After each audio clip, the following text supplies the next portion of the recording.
Hey, it's B-Rad Celebrity Hairstylist here, your host of the Hairstylist Empowerment Podcast. I want to thank you for joining us today. We are now on over 40 plus platforms and we're currently over 59,000. Isn't that incredible? So we're on Amazon Music, Audible, and Spotify. So this is the platform that allows the voices of the beauty industry to empower with the spoken word.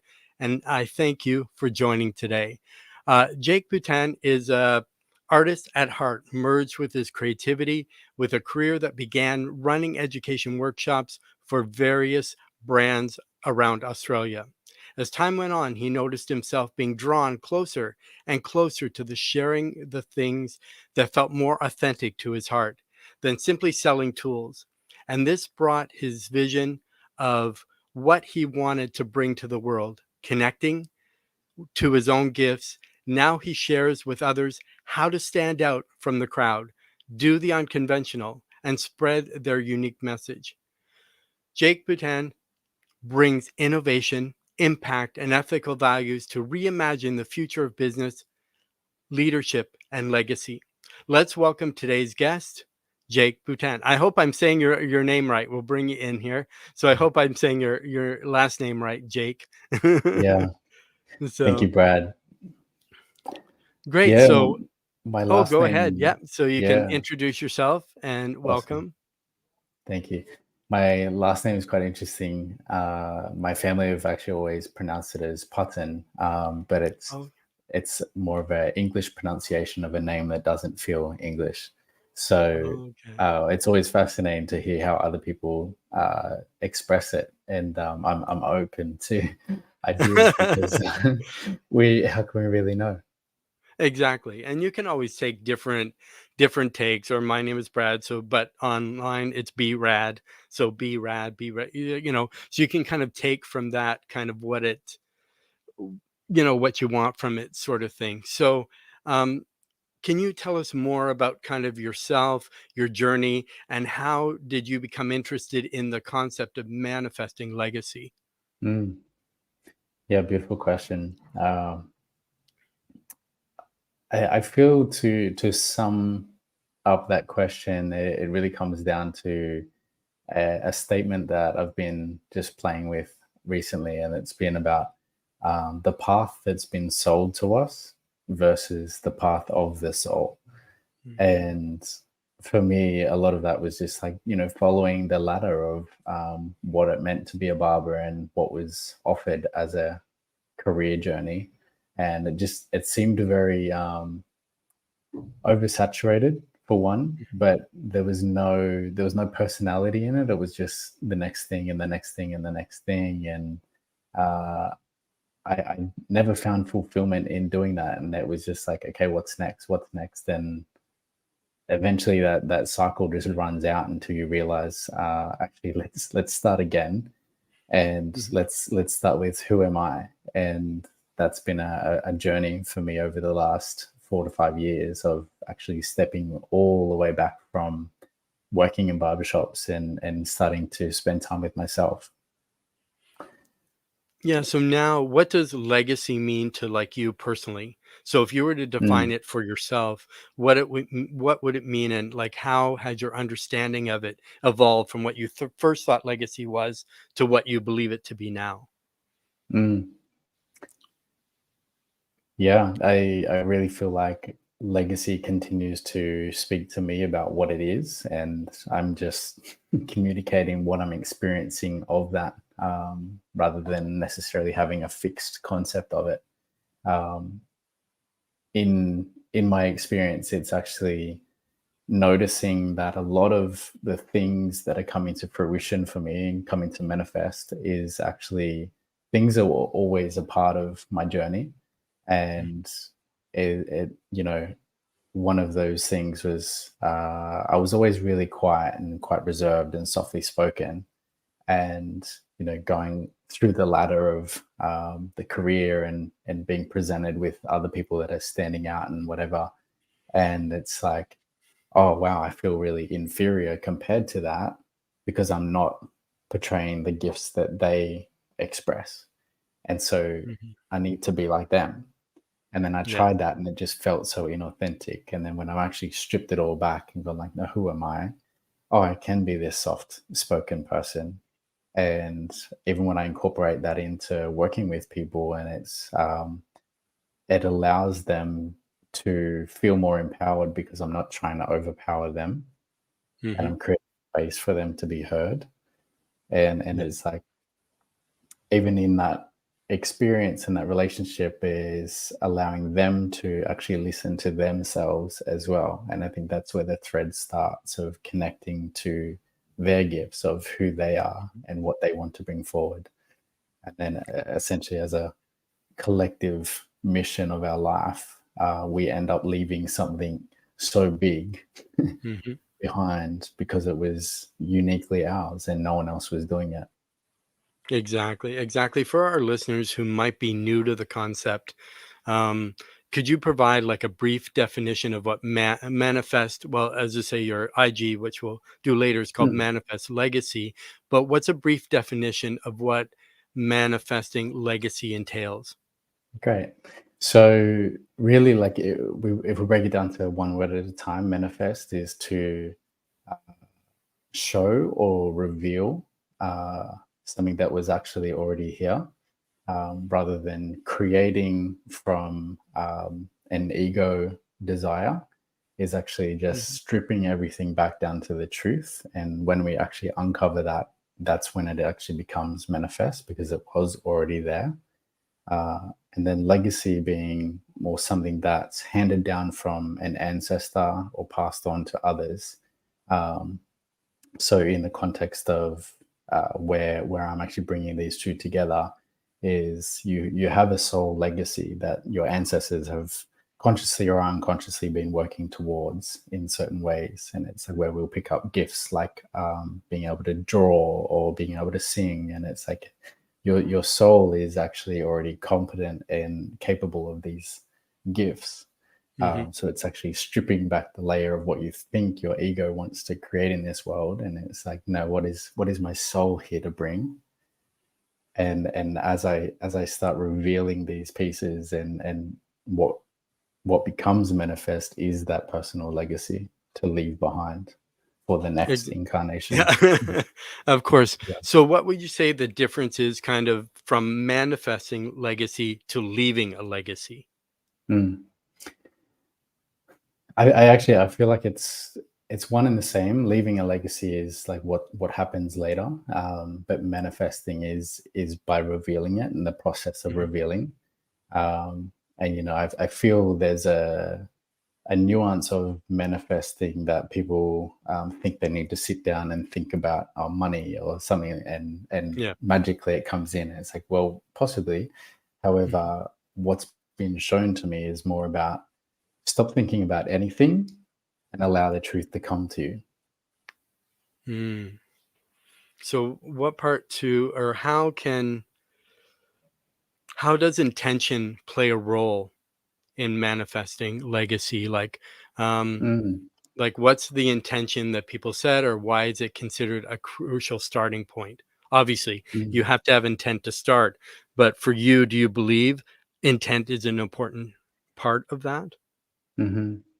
Yeah, I feel to just relate it to a really simple experience is uh, before I eat, generally I will make a prayer. And sometimes I feel if I notice my mind trying to think about the prayer and put on an inauthentic sentence, Hmm. would be to try and uh, have an intention of almost there's a texture or flavor of greed in that. Whereas I'm wanting something, that's why I'm praying. And it's like, Hmm. well, what if the actual intention was to give first? So if we actually purify the Hmm. intention and the thought to actually, I'm just going to be really pure and still with my thoughts and not actually fill my mind with stuff. Naturally, I'm giving and I'm releasing uh, the desire, and then I'm coming to that place of prayer where my soul is now speaking. and it's not my mind. And Hmm. so, yeah, just translating that back, I think the intention as we move forward in the future of business and personal practice is actually about purifying over trying to think about the next thing and the next goal. Hmm. Yeah, and two, Mm. I believe we're kind of blessed with everything we already need, and prayer is wonderful to request, but a lot of times too, you have to also see that if it's right and it's pure in intent, it's there for you. So Hmm. you're not really having lack. You're like, I need this, I want this, if it's there for, if it's already there for you, I think you should thank for receiving it. Like Hmm.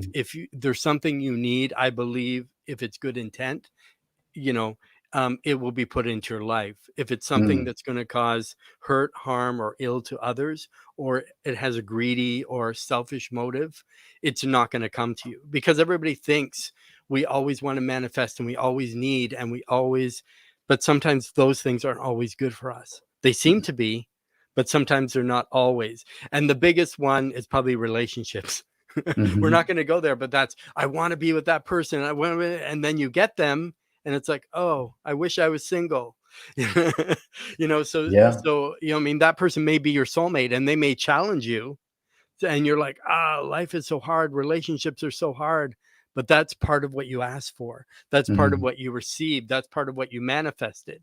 So you Hmm. got what you asked for. So sometimes in prayer we're lucky we don't always get what we what, what we pray for. So what are your strategies or techniques that you recommend for individuals to clarify their intentions when it comes to manifesting their legacy? Mm.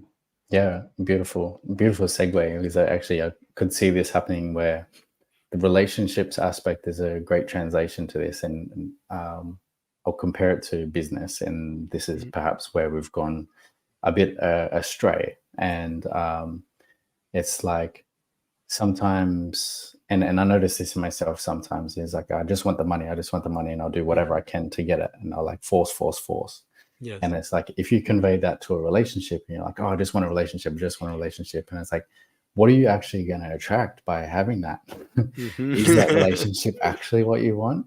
Exactly. Yeah. And when we slow down and let go of the desire, and it's like, what is what is actually a relationship that I actually want? And Mhm. my strategy to your question is like, let's ask ourselves like the deepest core values of what I need as a person and an Mhm. individual, and this is what I'm going to require in a relationship, is to have these values met.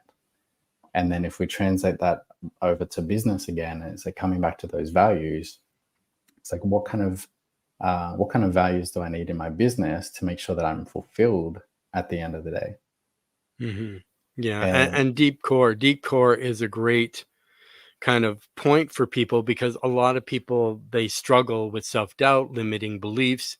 Um, how can individuals kind of overcome mental barriers that they truly believe in and manifest their legacy? Because a lot of times, if you don't even know who you are and you don't know what your core values are, and if you're self-doubting, how can you, let's say, attract but bring something into your life if you have these limiting and self-doubt kind of beliefs? mm, yeah, that's a fascinating one. Beliefs are quite interesting because I think beliefs really exist, especially if it's a limiting experience. It really exists within the ego. And I think by really connecting to those core values, that they're more located in the heart. And I Hmm. think mm, personally, a couple of mine is relationships, authenticity, generosity, and transparency. Hmm. And when I'm in a business transaction with someone, I want to make sure all those values are there. Yes. Um, and if that's there, then it's like the ego and the beliefs actually disappear, because it's like, well, my values are met, so I now trust this Hmm. exchange, and I'm going to feel like fulfilled by this exchange. It doesn't matter what the money is. There's a lot of conversation I see on the internet at the moment by lots of people putting programs together, say this is how you can make 50K months doing X, Y, and Z. And it's like, you Hmm. can do that, But if you don't It have the is. values met, you've actually just built a trap that you'll resent and you won't be happy again. So Exactly. it's that loop. And Mhm, ironically, recently I had an experience where I've put together a side piece to my work that allows people to set up their own online business. mhm, Um, but I don't share that link publicly for people to go and do it, even though I would get paid and not have to do any mhm, work, because I would feel out of integrity to just send someone down this road that's not for them.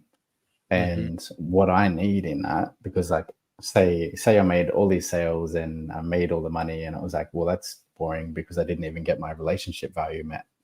mhm. And so when someone asks about it, I'll have a conversation and it's like, I want to get to know you and I want you to get to know me and we can have this connection. Oh, and there's a cool product there, but that's kind Yeah. of aside to Mhm. what I'm actually doing. Exactly. I think that's just kind of an extension of where you're not putting the product right in their face and this is my intent to be here. I just want to sell you something. You know what I mean? You actually want to help people, you want to help them grow. That sort of thing. There's so much in this. Can you, and you've already given a few examples already, but Mm, can you share an example from your own life or the lives of others where a shift in mindset led to a transformative legacy? So either yourself or a mm, client, someone you know, mm, where their mind shifted and their mindset changed, and that allowed them to manifest. mm. I think for myself, actually, this was one that really it sent me down a whole another journey. So I'll keep it as succinct as possible. But basically, I was with a few people, and Mhm, one of them had an argument with someone else outside mhm. the group, Yes. and much of my ego in that moment wanted to tell my friend how much he was wrong Mhm. in the moment. Yes. And someone else that was with us, who was friends with the external person, Mhm. didn't try to defend anyone, Yep. but noticed the person that had the argument, their Mhm. nervous system was really heightened and stressed. Mhm. So their intention was actually just to support them to calm Yes. before they made a decision about how they felt about anything. Mhm. And I saw this pure demonstration of values in that moment that wasn't trying to pick sides or trying to win or benefit out of anything, but it was a devotion to actually being so generous to support someone to feel Mhm. better. And that ended up inviting me to want to be doing mentoring with this person that Mhm. cost me like half of my life savings. Mhm. And but there was no question about it. And Yes. I actually did. I sold myself into the experience where they hadn't Mhm. even offered it. But I was like, Yes. I want to work with you. Mhm. And there was no selling, there was no pitch or anything else like this. And so that was a natural demonstration where I think in my whole career no one had ever taught me about values, but experiencing it in this way Mhm. allowed me to completely shift the trajectory of my life to actually going like, how can I devote myself to more values based service? Mhm. Mm, And that's exactly it because we're not given those missing steps. And so say like seeing a situation, our minds automatically jump to our ego, they jump to our flesh. Our mouth speaks before our mind says, hold on, maybe you shouldn't be jumping in. And we also judge very quickly, we form opinions very quickly. Is say if you're even walking into a disagreement, you may have not seen it or you see it arise. But obviously, too, a lot of times when people are angry, it's something within them that it searches for justice. And I think Mm, that's why we get upset, because there's been an injustice that we feel, and we've been, something has come against us, whether it's perceived, whether it's real, our body kind of reacts. So our mhm, voices tighten up, our bodies tighten up, we get shaky, that sort of thing, especially if it's something that's really overwhelming for you, sort of thing. mm, Um, because too, that's why with a lot of it, it's not always kind of like manifesting often involves more than just positive thinking. It requires action. And that's the one thing. If you miss those steps, you're not taking any action. So how can one like strike a balance between intention and mm, action in the process of manifesting legacy? mm. Yeah, powerful. I feel there's a necessity for someone to really have a level of self-awareness to notice and distinguish action and thought. Um, and I'll speak through my own experience of this Hmm. recently, but I'm currently traveling, and at no point did it make any sense to go logistically. Didn't have the funds to do it, and there was no income at the time to Hmm. sustain it. And a few weeks ago, actually, I was actually hoping to try and sell my car Hmm. beforehand, and it hadn't sold. Yes. So my account had actually declined. It was Hmm. overdrawn and declining. Hmm. My partner's account had 44 cents in her account, Hmm. and we had 2 days of accommodation left in where we were staying. Yes. And there was there was a moment where I'd noticed the few weeks leading up to that, I was trying to grab onto all these things and like, Hmm. who can I contact to like, who has a friend in Spain who I can stay with or Exactly. Yeah. something. You're all looking at the lack. Yeah, absolutely, right? Yeah. And so the awareness, especially when there's emotion involved, you can be just like acting out of the emotion and not actually Hmm. your person. Yes. And when I actually slowed down and I noticed, and I was like, well, I actually believe I've done everything in my power to try to either curate work or Mhm. find accommodation or Yeah. X, Y, and Z. Yeah. There Mhm. was nothing I could do, and I completely had to surrender. And there's actually a temple nearby that I went and just sat in and I Oh, meditated. amazing. And then the next morning, Mhm. someone came and viewed and bought my car. Wow. See, right down to the 11th hour. And sometimes that's what we do. We have to be, because I say sometimes when you're at the bottom of the barrel, bottom of the pit, the only way you can really is go up, right? Mm, But I think sometimes you have to lose everything to gain everything, because mhm, everything comes out of nothing. mhm, So, and maybe that was also a test for you to see where are your belief systems, what's really at your core, what is mhm, Jake made of? Because mhm, if it was all easy, I got the funds from here, my uncle gave me stuff, I sold my car, oh, we got a, no problem. You don't have to work mentally. You don't have to like, obviously too, there's no stress on your mind. Right, with the other, we naturally fall into ourselves and our own pattern, and our own patterns naturally as humans is to survive. So basically we view our survival instincts, and also too with the financial, especially with a partner, that can be a source of stress. For anyone in any couple, even somebody who's not in a couple, you still have stress where rent is due, or this is due, or I have to do, if I don't sell this car, what am I going to do?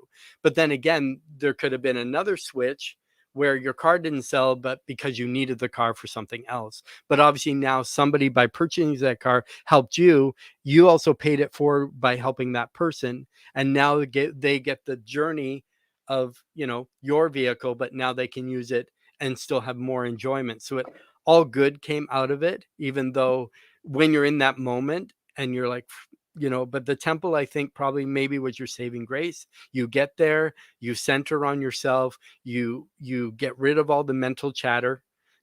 You do all that kind of stuff. So could you give some practical steps that our listeners could take in moving forward and manifesting their own legacy? So how mm, can they manifest some kind of steps? You've given a lot already, but as they say, we go deep and we Yeah, get we into keep going. the we want to get into the core. We want to get Yeah, into the core. yeah, Yeah. beautiful. Yeah, I think reiterating it, it's the self-awareness. I think to bring it into a really simple category would be actually uh, identifying your behavior and noticing if it's, say, just to simplify it, within a green or red zone. And the red zone would be, say, like below the surface, say the ocean. And if you're below the surface and like you're trying to hold on to your breath, and that might be you're observing through the self-awareness, oh, I've actually been really rigid. I haven't been breathing very much. My breath Mhm. has been contracted. I'm noticing in my behavior that I'm snapping at people, or I'm not actually Mhm. being compassionate. And just to observe that and go like, forgetting about the external experience right now, what is my behavior?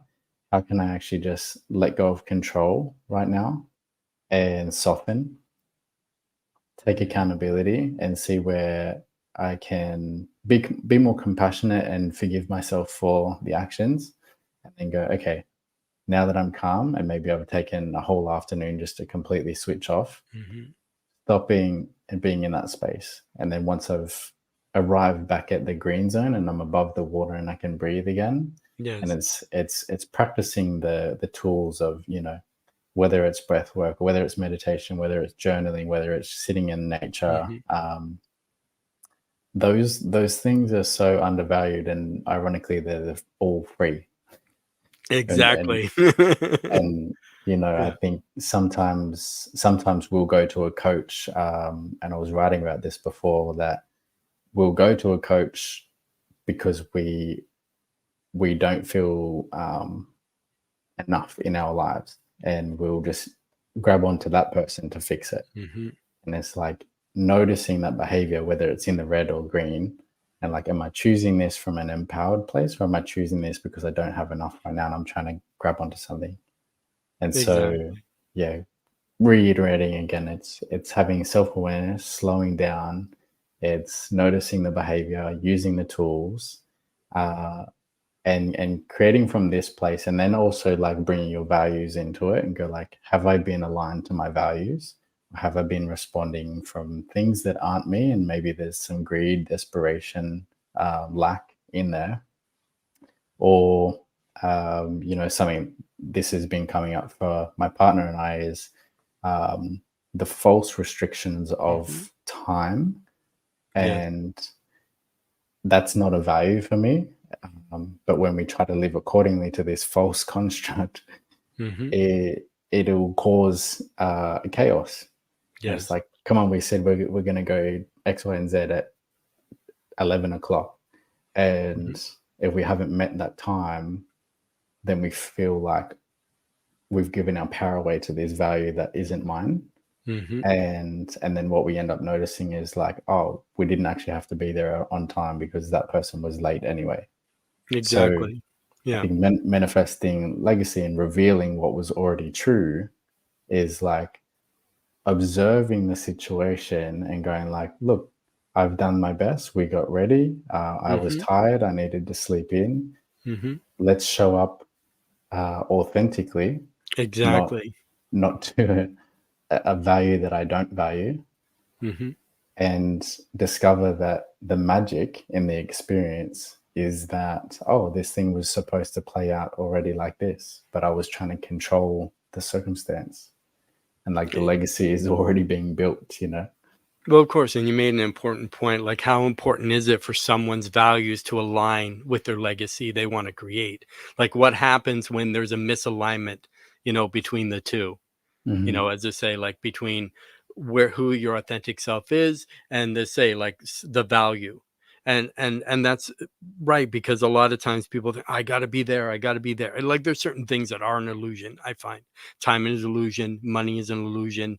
A lot of things we think are an illusion, like that kind of stuff. The same, like you were going back a little bit with your red zone, green zone. A lot of times we are about self because we're with ourselves all the time, and wherever we go, there we are.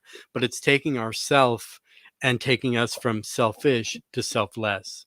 And that kind of changes our, where we're kind of at and how you look at people. Because selfish is me, me, me, me, me. And then selfless is, hey, maybe I'll take their perspective. Maybe Hmm. there's something I can learn from this kind of situation. Mm. So, what advice would you give with somebody kind of struggling with their identity, with their values, and their core of their legacy? Mm. I think it's a big question that a lot of people are facing, and I bring the concept of legacy into business and the future of business because what I see is the traditional model has been built not personally, Hmm. and it's been built from the mind around this good idea that would just generate money, and we're forgetting about all the other values that are required for a healthy business.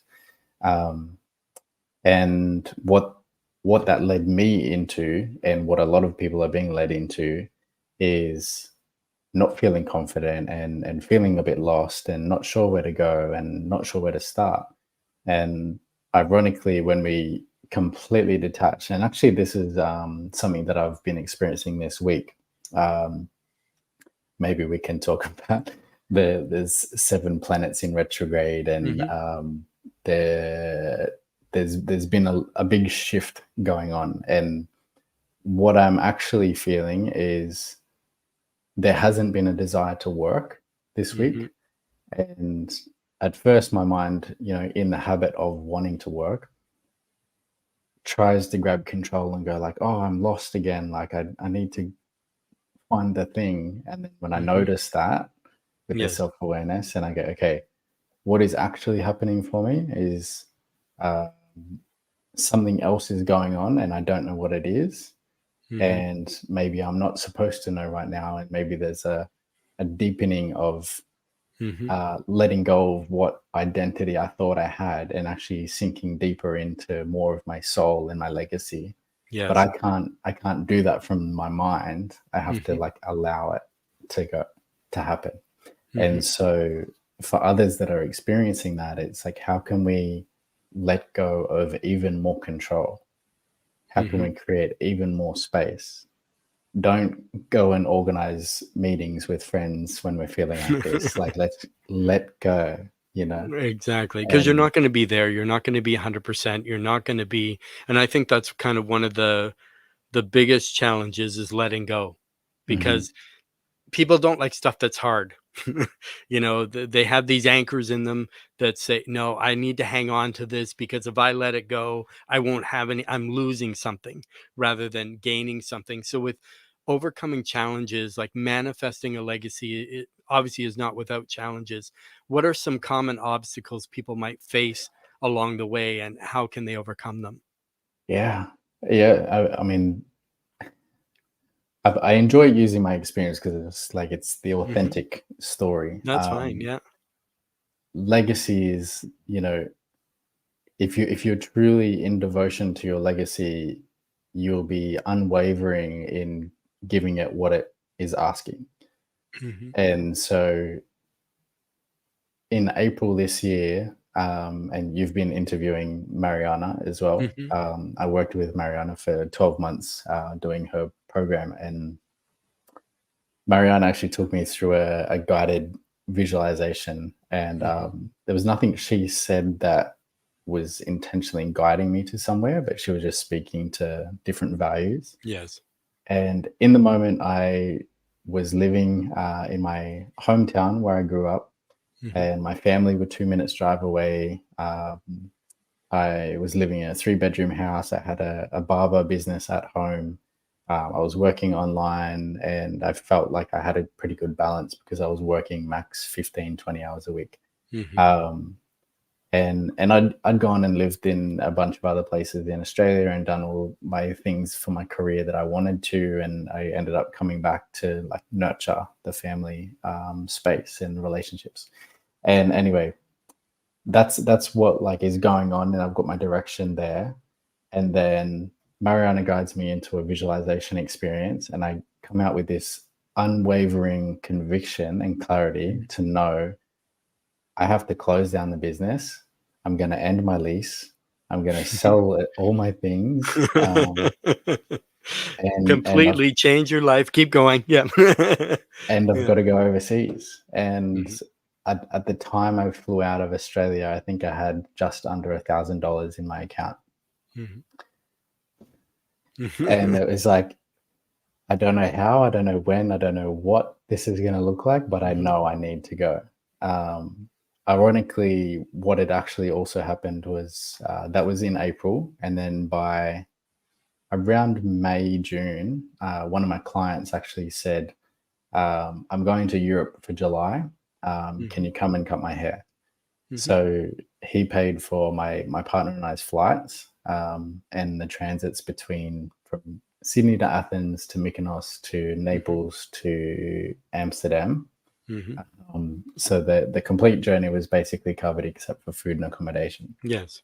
Yeah. And when I'm speaking to manifesting legacy, and it's like allowing the thing to happen because I know my soul just needs to go here and I don't know what it looks like.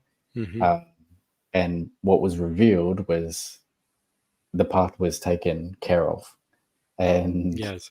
I had to be in the devotion irrespective of the circumstances, Mhm. no matter what I wanted to stay attached to or have fixed in my life, and continue building this thing that I was building, being able to walk away from all of it and go, no, here, Mhm. this is where my soul is calling. Yeah, and that must have been probably exciting, scary, unknown, because jumping into the unknown, you don't know what's going to happen. You like you and because you're also closing your business, you're also taking a chance, you're bringing a partner, so now you're also responsible, sort of. We're all adults, we make our own choices, but now you're responsible for somebody else as well. You're saying, "Hey, come on this journey with me." And what if it didn't turn out? Yeah. Like, I mean, and we can't live life with what ifs, what ifs, what ifs, but there's all kind of different, areas of life and that sort of thing. But legacy isn't limited to kind of one aspect of life. How can someone work on manifesting a multifaceted legacy and encompass their personal, professional, and community spheres? Mm. Yeah, it's beautiful. I think the biggest key here is really just coming back to your own values and like what the things are that you always wanted to do. So one exercise I took a client into one time was actually I asked him a question: "What did you do as a kid that you don't do anymore?" Hmm. And I think his answer was something like playing the Nintendo or something like this. Yes. Hmm. And I said, "Go and do it." And he, like, at first he was kind of dumbfounded, like, "How is that going to be productive?" But it's doing the things that you did naturally as a kid that bring Hmm. you back to that child essence. That's the closest that you remember to your pure Hmm. soul. And naturally, what will start happening is you'll step more into your legacy. And ironically, I think he sent me a message a couple of weeks later, and he'd quit his job at where he was working, and he Hmm. started his own business. That, based on his values that we discussed, was wanting to spend more time with his family, not needing to work with other people. So he actually started Hmm. completely different career, and then this is the multifaceted piece. So he could incorporate those values into his business. He could incorporate it into his relationship. Hmm. And if he wants at some stage, maybe he cares about community. So there's a way that he can put together things that he cares about and he's passionate about and he Hmm. enjoys, and go like, oh, and now how can we bring other people into that? And it's like now there's this whole multifaceted tree expanding up Hmm. from the core. Mm. Exactly. And by doing that, you brought him kind of back to his authentic self. Because a lot of times growing up from a very young age, we're kind of, you know, um, groomed or conditioned. Like, because you're young, everybody loves everybody. And as you get older, they're like, boys are like this, girls are like this. Our childhood and our childlike qualities, because I believe there's a difference in being childlike and childish. So when you're childlike, you naturally believe, you have a sense of wonderment, you have natural joy, you'll dance in the aisles at the supermarket, you'll sing for no reason, you just have this abundance exuding from you because it is your authentic self. But when you lose that, and that might be what you're doing, what relationship you're in, what job you're at, if you're not inauthentic, you're constantly struggling, you're depressed, it's not the right way, but it's like, I got to make a paycheck to pay my bills, to run the, Mm. or I need a car to buy gas to get to work, but I need work to pay for the car, to pay for the gas, to get to work. It's like an endless cycle. And you just got up, packed up, went up and totally changed your life. And Mm. when else in your life would that ever happen? If it would ever happen. But you said, yes, I'm going to say yes to myself. Yes, I'm going to say, regardless of how I feel, because I think we naturally think more with our hearts than our head. A lot of people think they use their head. Yes, it's logical, but I think with the body itself, which Mary and Anna and I are doing a show called Changing the Hairdresser from the Inside Out. It's a 12-part series. We just did the last Sunday on the, well, sorry, Monday for if you're in the US, or sorry, if you're in the Australia. So for me here in Canada, it's 7 o'clock p.m. Eastern Standard Time, and in Australia, because they're 15 hours ahead, it's 9 a.m. Australian Eastern Time. Mm. So I don't want to get too off track, but then say we talked about the physical body. This weekend we're going to talk about the energetic body. But to me, I believe the heart is like an energetic magnet, like, sort of thing. So it draws and it Mm. feels and it can be broken, sort of thing, and it kind of leads a lot more than uh, the brain does. The brain, Yeah. I think, is there to kind of give you warnings and signals, but the brain also has the ego and some other stuff. So if you Yeah. go with your heart and your natural feeling and your authentic self, that's kind of, where it is, sort of thing. And we always want to measure and we always want to evolve. So how can individuals kind of Mm. gauge their process, their progress when it comes to manifesting their legacy? Are there Yeah. specific like milestones or signs to watch out for? So how do you know when you're actually progressing or evolving? How do you Uh, kind of gauge? mm. Yeah, it was interesting moving into Evolve. That was probably 2 to 3 years into this journey of connecting deeper to myself. And ironically, for the people that are in Australia, they'll know this place. But I'd left Sydney during lockdown, Mm, got up to Brisbane, and then I ended up in Byron Bay as not from somewhere that I even chose to go, but just something that called me. And I was like, mhm, okay, I'm going to this place, and there was an mhm, opportunity. And it's an interesting place because it kind of calls people to come to really discover their stuff before they go off on their way. And mhm, ironically, at the time, we were going in and out of lockdowns, and I was just like, oh, I quit all of trying to do anything. So in that space, I came across Mariana somewhere on Facebook, and I didn't even know what she was offering. I just knew mhm, I need to connect with you. And I reached out and we had a conversation, and she basically mhm, mentioned about what she was doing, and I was like, yep, super aligned, mhm. trust it. I don't even need to know about the course, but I'm in. Wow. and Wow. and it was just that trust, that listening to what was happening. And Mhm, at the time, I was actually offering hair services for a donation, mhm, which was fine. I think it needed some tweaking, but it was based around actually working with someone's energy, and I didn't actually know how to deepen the experience to actually put a price on it. Um, so it was quite interesting that that's when Mariana came into my life, and 12 months later, there was a process of going through the journey of really what I could bring to that experience. And I then started having clients coming to me basically just for the conversation that we were having and how they felt afterwards. And I started expanding what that looks like. So instead of just a 5 minute haircut, or $25 price, whatever it Mhm. is, and they could choose a 2.5 hour experience that was paid per hour. So it was $250. Mhm. And people were coming to do that. And I wasn't doing much cutting. Mhm. It was just the conversation, and sometimes actually not even a conversation. It was just that this person needs to slow down, Mhm. and I just invited them to close their eyes and put the music on while I did the haircut, and that was it. And they were so amazed Mhm. just by my ability to listen to what's actually going on in your life from what you're expressing, and what I can offer that you can benefit from, and how much value that offers somebody beyond the haircut. Because I think they love that connection. They love being acknowledged. They love being served. They love being heard.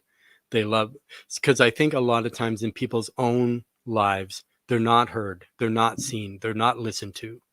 They don't feel loved. So sometimes even that, because love takes many forms, but I think with that experience or ritual or however you phrase it, they want to feel connection. And myself, because I'm fully trained in hair aesthetics, massage, and holistic. So a lot of people are saying when they're getting body work done, they just release. Some people will cry, not because it's painful, but because, especially older people, somebody now is touching them. If like somebody is there and they're getting that connection of, feeling somebody cares, because it's weird with that kind of stuff. As I say, when we're one of the few people or services that get paid to touch people. But I don't think it's, say, just touching with your hands. It's also the everything else. It's the listening skills. It's like have your client be the focus, have the experience there. And I think that's what people want. They're paying not for a service, they're paying for an experience. So when Mhm. you jumped in with Mariana, how did you find, like I said, you talked to her, and as I say, um, I'm getting to know Mariana, and the same, like every time I see her, every time I hear her name, my body tingles, and I still got to Mhm. figure out why. So, Yeah. but the same, and we all kind of connected because how I've sort of saw you was, as I say, we got a line from someone else and everybody connects, and you and Mariana did an IG live, which blew up, you know what I Mm. mean? And everybody wanted to be on, where you kind of did a talk with her. And I say, being like, we're all in different time zones. I was up at 4 a.m. I didn't show my face at 4 a.m., but I'm up at 4 a.m. sort of thing. But can you tell me like the evolved process? And because too, it's not just you go through in a couple weeks. I believe it's a year-long process. Am I correct? Mm. Mhm. So with that year-long, kind of how did you feel? Um, what was changing inside you? Mm.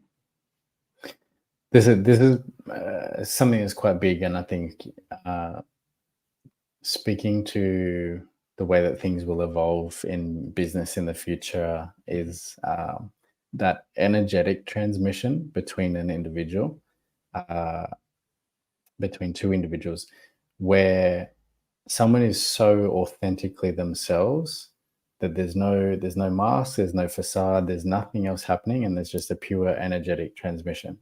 Yeah. And this is, perhaps it's actually beyond intellectual, because it's more supernatural, Mhm. energetic. There's not necessarily words to describe it, but I would say, outside of the grand information that Mariana's put together within the course, um, I can learn and read and apply Mhm. different methods and techniques to have a better relationship with myself, how that translates to my clients. But the biggest thing that I really got from working with Mariana was being in her space Mhm. and receiving the energetic transmission, where it was like she didn't even have to say anything. And Mhm. I'm just like getting so much Yes. clarity about like where I Yeah. need to go. Yeah. Well, yeah, and you can see by your facial expressions, you're getting excited, you're in the moment, you can feel it, you're present, and that's what it is. Because for a lot of people, I think the elephant in the room, which people are shaking in their boots, they're scared of, is price. So you said, yeah, I talked to Mariana, the seams aligned with me, I'm going to go for it. Okay, now I got to hand over some money. Mhm. So for you, and I know I probably already know what the answer is. So for you, taking that year-long process, was your investment in yourself worth it? Mhm. Mhm. Yeah, it's actually a really relevant question. I had this conversation with someone directly.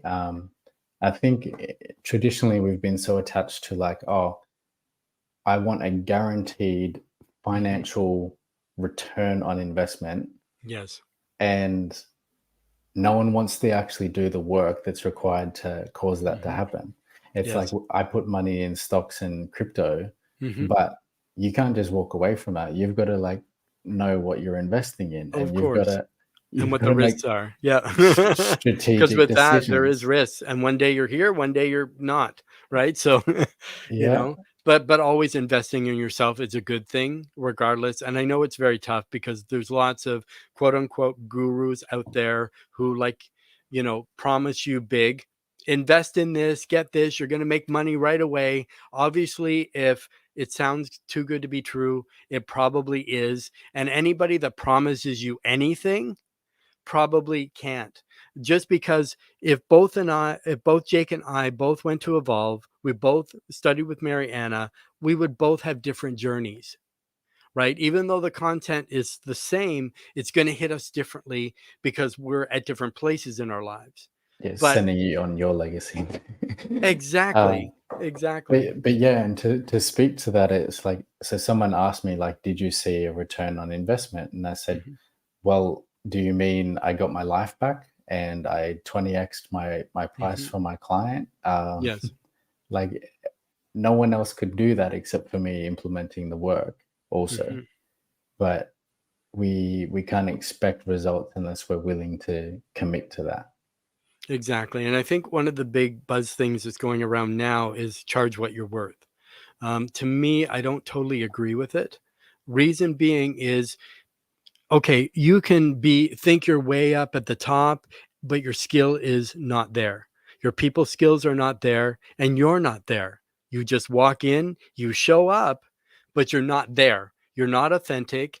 You're not connected to your clients. You're not, to me, that is creating the value, not putting your Hmm. price up, right? Hmm. That will naturally happen when you've done all the groundwork and when Hmm. you go through all that stuff and when you are, as I say, because ultimately anybody that wants money doesn't want money. They want freedom. And that's freedom for anything.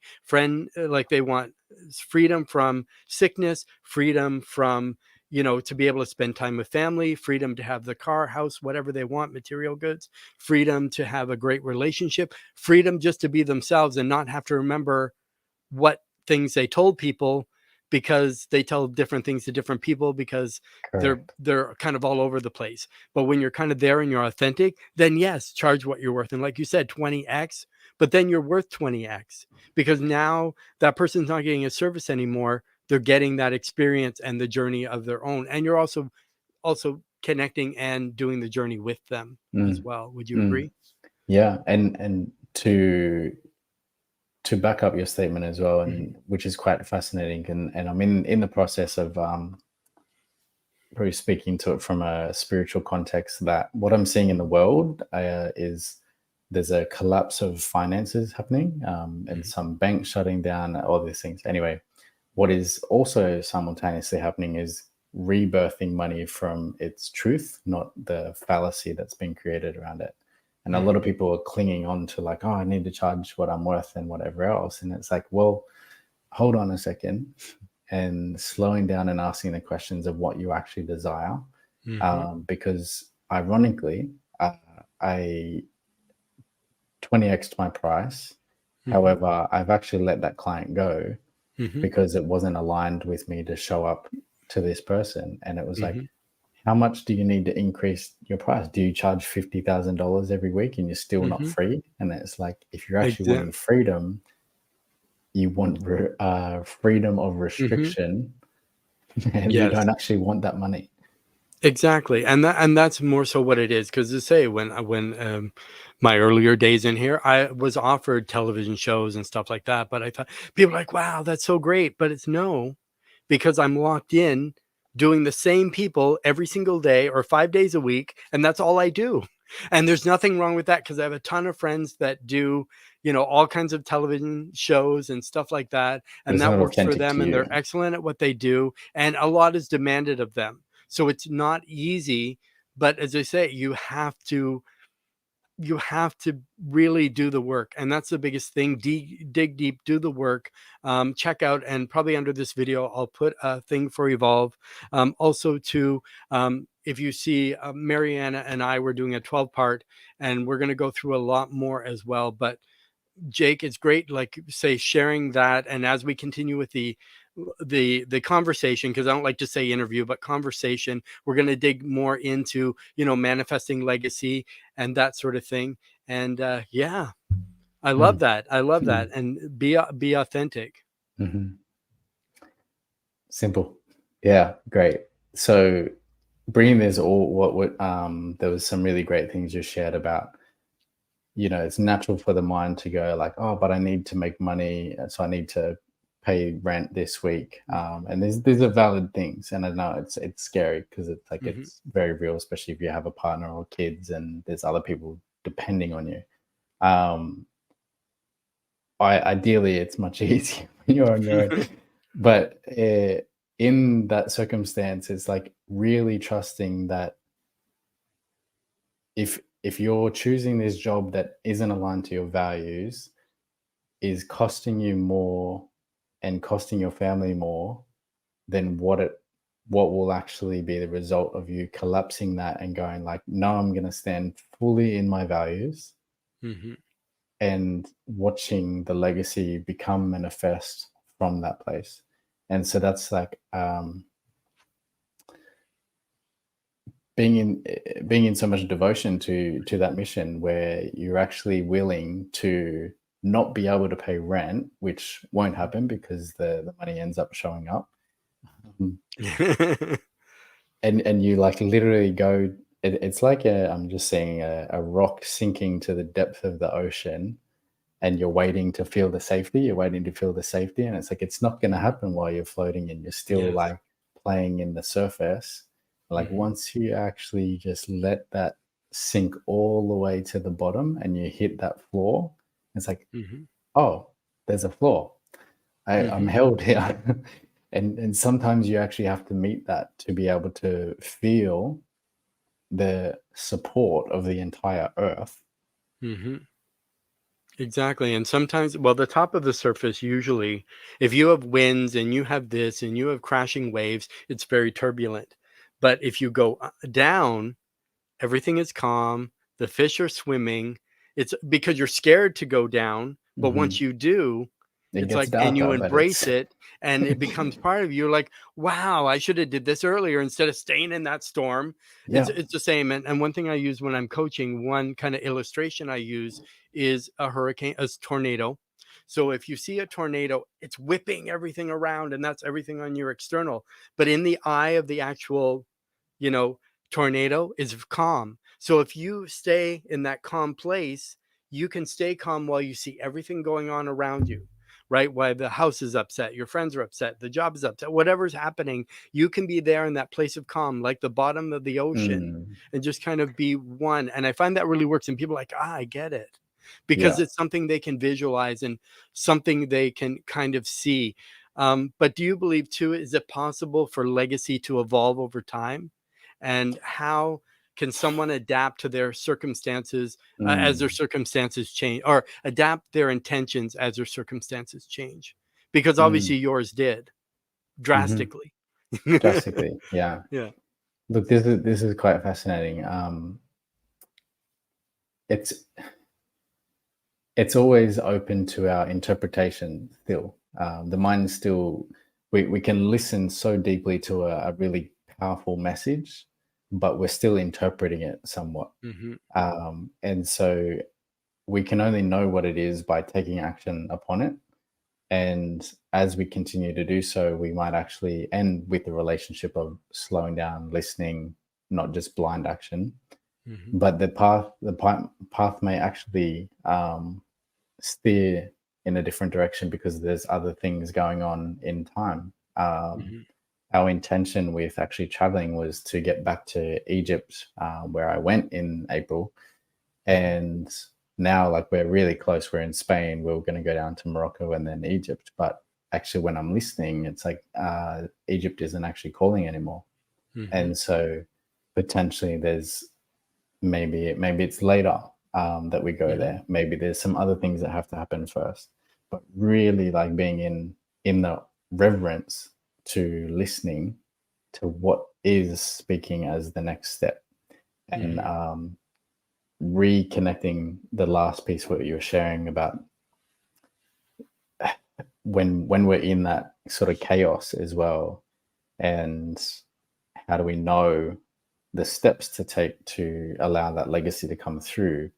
And something that I created this model that I was seeing, where the thing that you want, the desire, is on the other side of an invisible wall of fear. Mhm. And I'll speak to the concept that the fear might be like, oh, I don't want to spend too much money because I'm going to run out of money. Mhm. And so that's keeping you on this side that's playing small.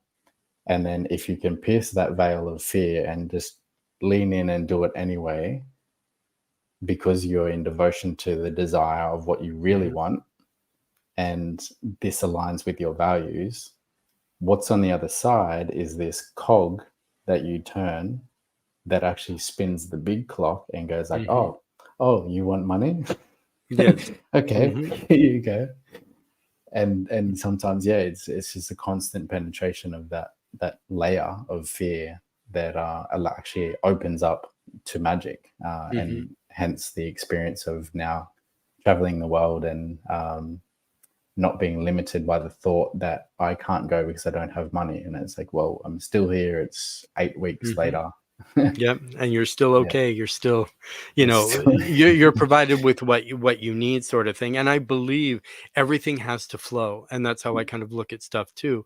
The living water, the flow, everything has to flow. So unless you're a salmon who swims upstream against the the grade, but I find those people the disruptors, the ones that want to go against the grain, but they're still moving, even if they're going into adversity, they're still going at it full steam ahead.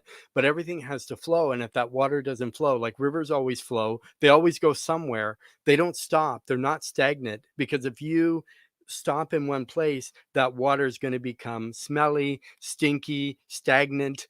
You always need flow. Same with money. Money has to flow out in order to receive it, right? Mhm, So when you put that block and say, I need this, I need this, I need this, you're telling yourself, and your body can't realize what's imagined, what's real. You're telling I have lack. You're saying, I have lack and I'm not being provided for.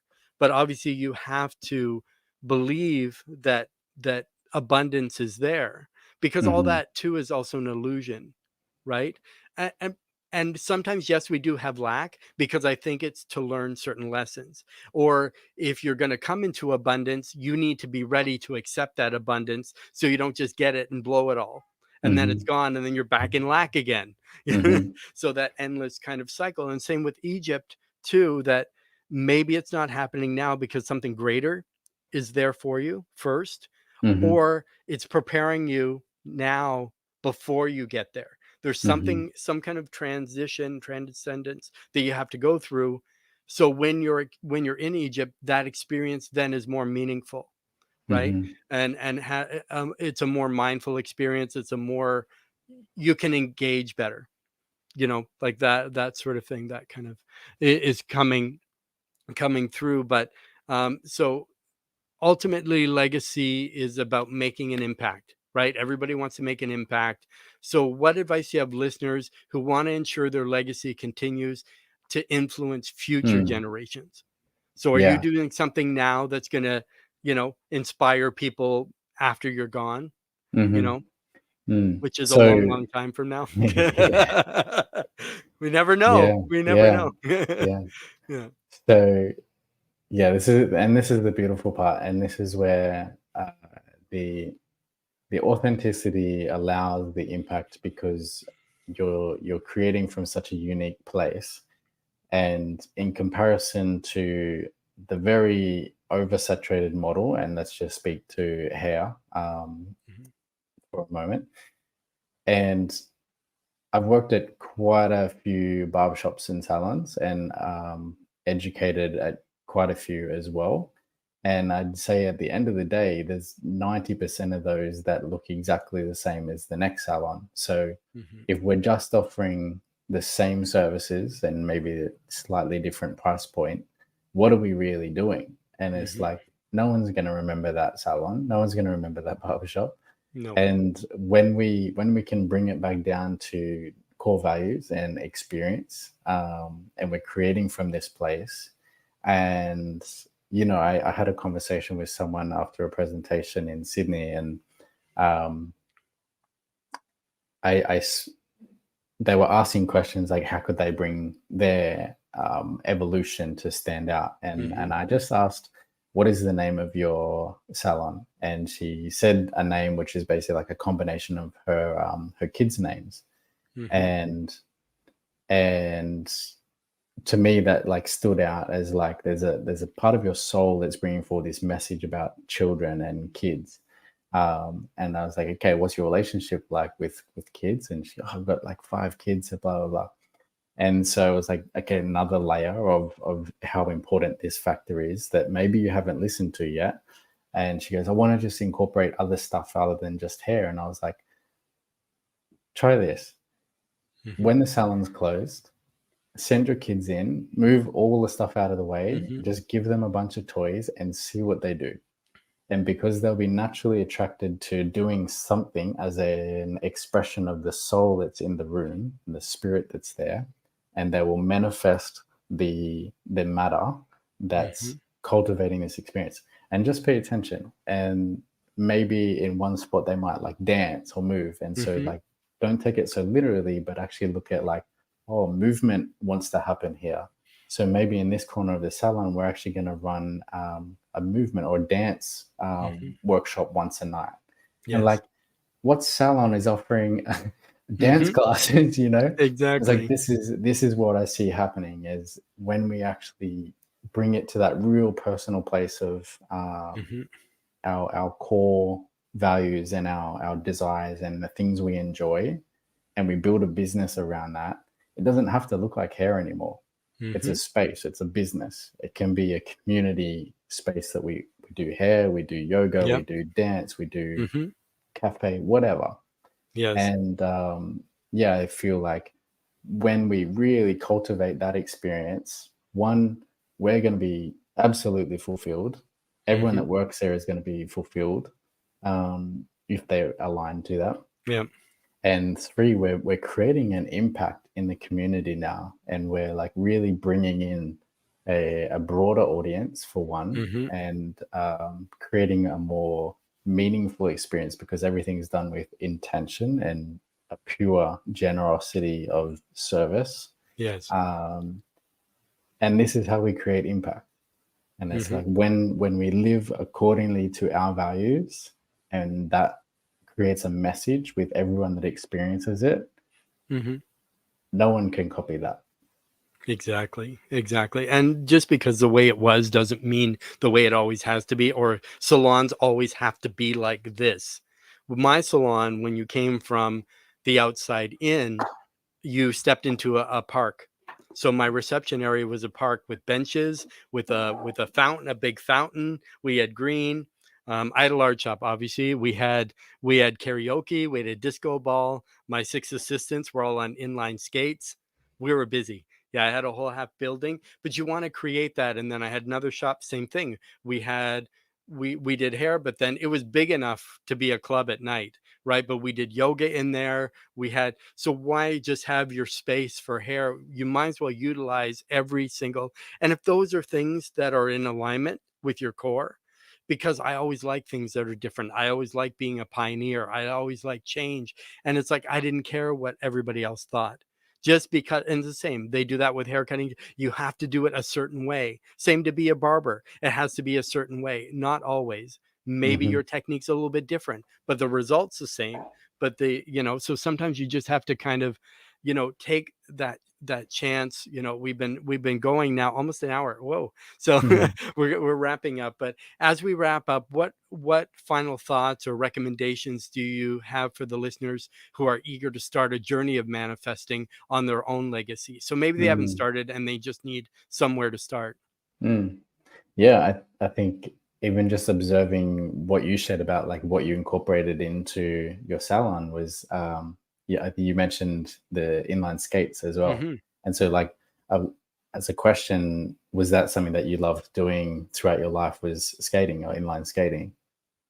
No. So, I mean, I skated, I roller skated, but obviously Yeah. I'm busy. But because our juniors were younger, you know, give something that fulfills them. So when they come to work, they love coming to work because Hmm. they can be in and they could zoom fast and Yeah. they loved it. Some of the older people, not so much, but Hmm. they loved it. But then they could experience their authentic selves and Yeah. not just be a robot in a uniform. Here you do this, here you do that. And I found they were more eager because they could come to work and enjoy It's because it play. wasn't work anymore, right? Yeah. And to say, and we did all the training, we did all the stuff, but that's what you kind of want. You want to live your bliss, you want to live your joy, at Yeah. every kind of moment in your life. Obviously, yes, we it's ebb and flow, and when you're up here, you can't be up here all the time.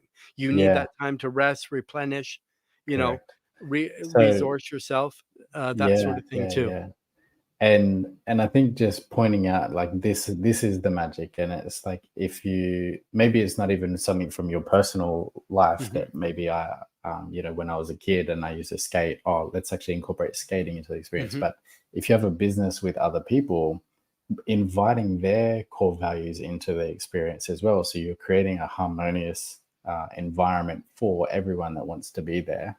Hmm. And it might be, what is something that you love? Skating. Okay, what is something you love? Hmm. Yoga. Okay, let's put all of that in the business, Exactly. and I Hmm. think this is the invitation for people to inquire within themselves and their teams, and their families. But yeah, Hmm. it's really sitting down, asking what the personal values are, asking what the personal enjoyment pieces are. What are the Hmm. things you did as a kid? And let's just throw it all into the cauldron and see Yes. actually what that looks like and how we can create a business around it. And the same, it's your vibe is your tribe.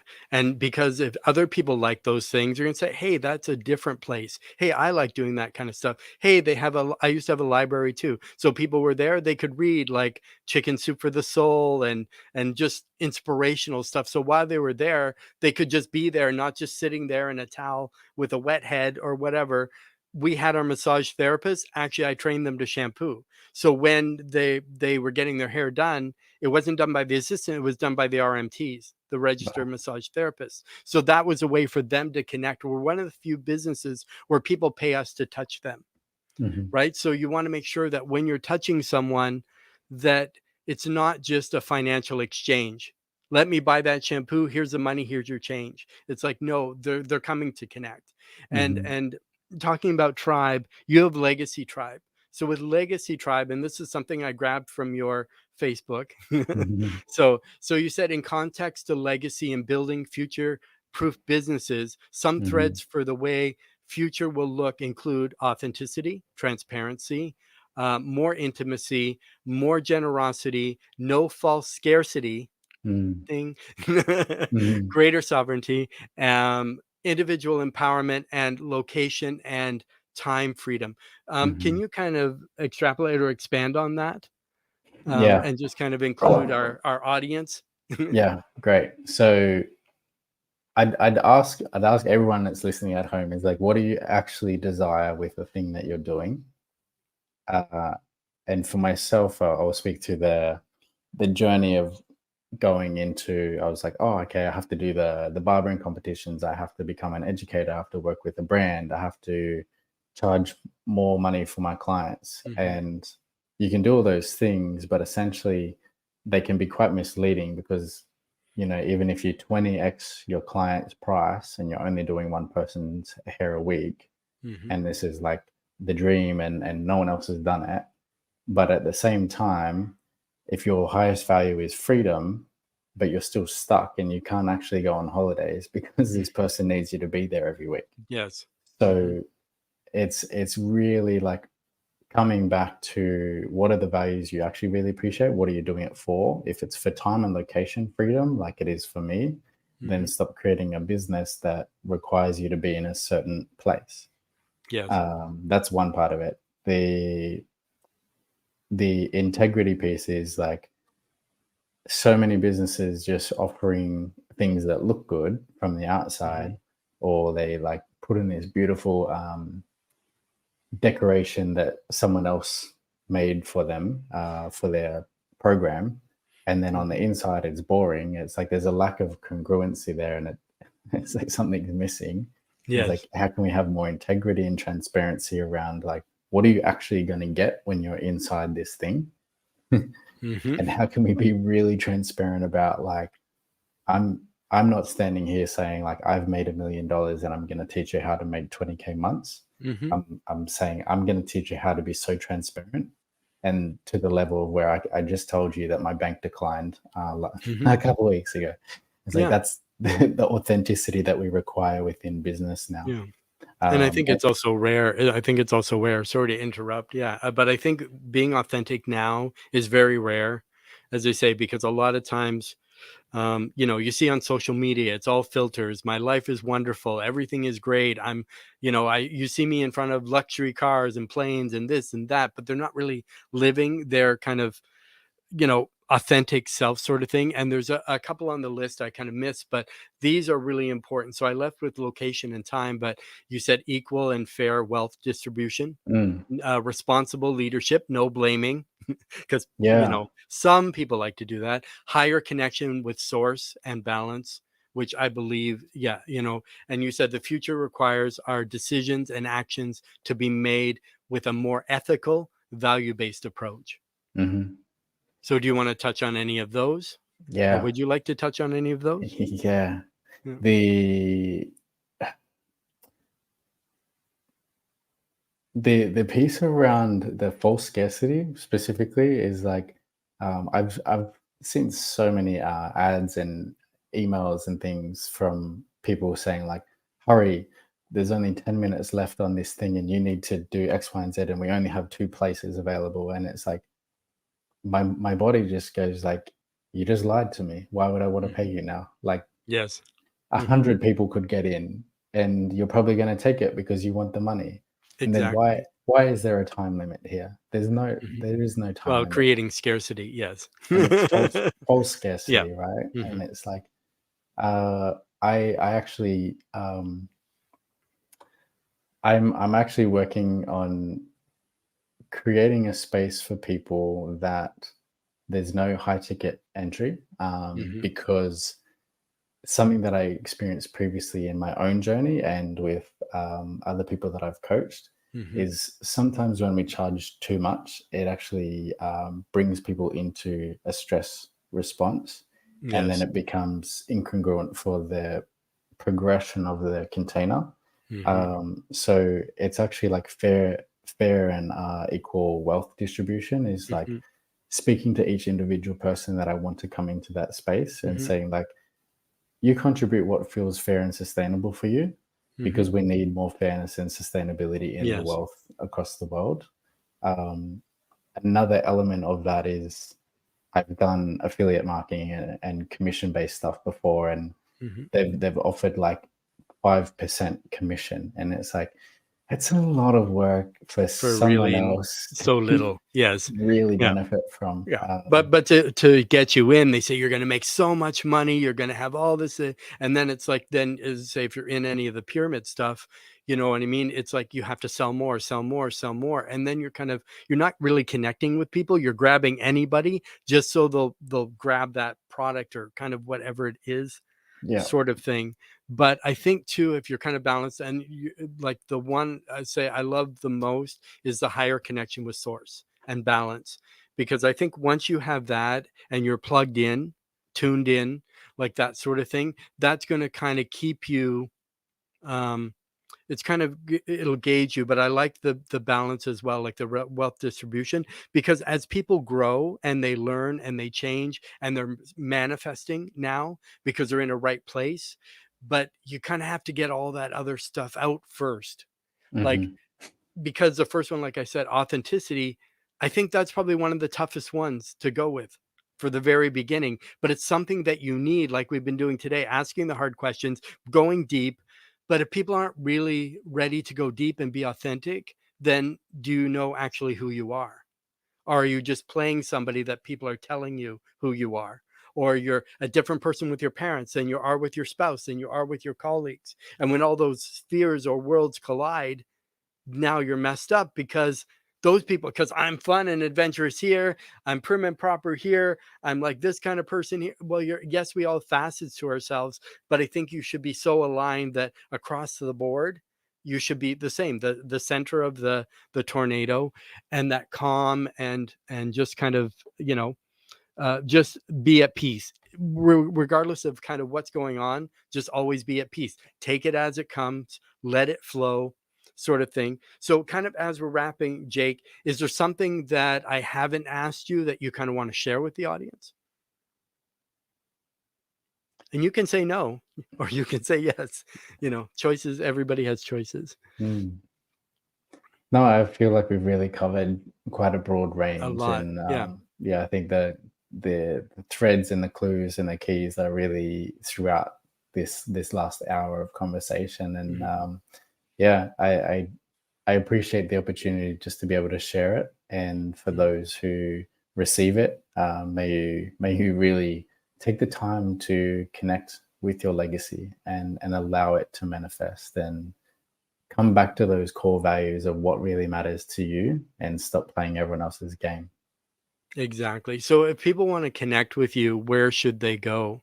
So I know you have like an IG or Instagram. So if people want to follow you on Instagram, Yeah. So is this the best place to find you? Instagram's the best. I find I spend the most time there out of anywhere, and it allows, I feel like having relationships as a value of mine. It gives me a sense of like who I'm communicating with, and vice versa.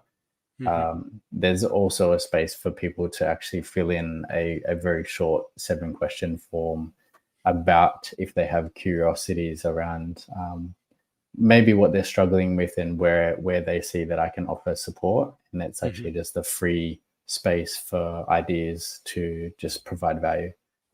So that's actually on my link. Yeah, I checked it out. I Great. do my homework. I Same. research. I go deep. I get in. I see all the stuff. I didn't fill it out, but and then kind of as we wrap up, do you have any kind of, and you've already shared so much gold already, but do you have like one little nugget of gold left to leave our audience?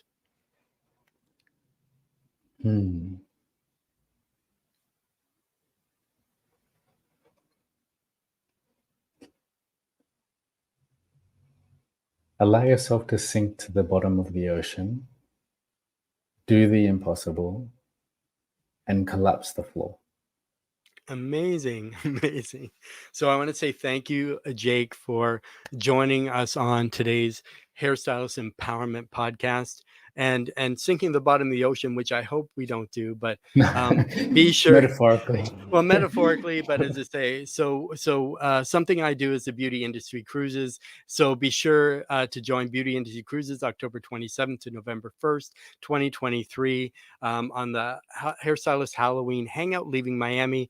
Also in 2024, we're also going to do we're going to vacation of a lifetime in Greece from June 2nd to 9th, leaving from Athens, Greece. And one that I haven't promoted yet, but I'll just kind of maybe spill the tea, but also in 2024, January 27th to February 1st, we're going to be leaving from Melbourne, Australia.